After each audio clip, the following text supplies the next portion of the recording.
This channel does not promote any violent, harmful, or illegal activities. All content provided by this channel is meant for an educational purpose only. RG Kar ইস্যুতে যখন তোলবার গোটা রাজ্য তখন এই বিষয়টিকেই হাতিয়ার করা হচ্ছে বিভিন্ন দুষ্কৃতীদের পক্ষ থেকে। অ্যাপোলো হাসপাতালে মহিলা চিকিৎসককে হুমকি দেওয়া হয়েছে যে আরজিকর করে দেব আইসিইউ এর সামনে।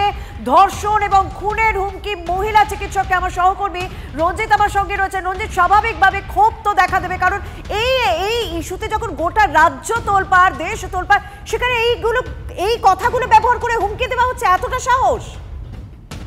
দিনে দুবার ব্যবহার করো স্টপেজ ক্রিম আর নিজেকে রাখো এভারগ্রিন। কেয়াশেক আরোমা থেরাপি স্টপেজ ক্রিম, আর খুঁজে পাও নতুন আমিকে।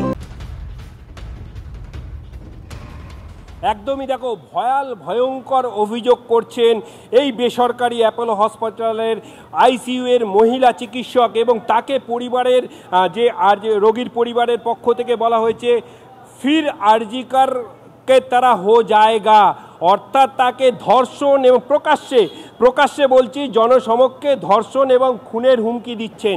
এবং কে দিচ্ছেন না, রোগীর পরিবারের আত্মীয়জন। একটু দেখাতে বলছি কল্যাণকে, ক্যামেরা পার্সন কল্যাণকে। এই মুহূর্তে কিন্তু এই ফুলবাগান থানার কিন্তু যারা তদন্তকারী আধিকারিকরা তারা এসছেন, সেই মহিলা চিকিৎসকের সঙ্গে কথা বলছেন। কি ব্যাপারে গতকাল রাতে কিভাবে তাকে হুমকি দেওয়া হয়েছিল এবং কোন জায়গায় হুমকি দিয়েছিল সমস্ত কিছু কিন্তু তাকে জিজ্ঞাসাবাদ করছেন। এবং এই মুহূর্তে তদন্তকারী আধিকারিকরা কিন্তু এই অ্যাপোলো হসপিটালের ভেতরে রয়েছে, এবং তুমি দেখতে পাচ্ছ যে রোগীর পরিবারের পরিজনেরা কিন্তু এইখানে মুখিয়ে রয়েছে।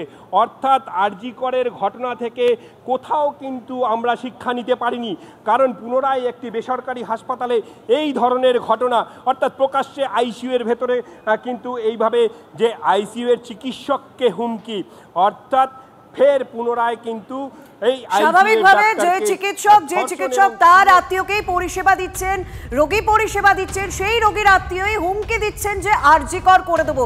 স্বাভাবিকভাবে ক্ষোভ দেখা দিয়েছে এই বেসরকারি হাসপাতালে। ইতিমধ্যে ফুলবাগান থানা পুলিশ ঘটনাস্থলে পৌঁছে গিয়েছেন, কারণ চিকিৎসকদের দাবি যে মূল অভিযুক্তকে গ্রেপ্তার করতে হবে।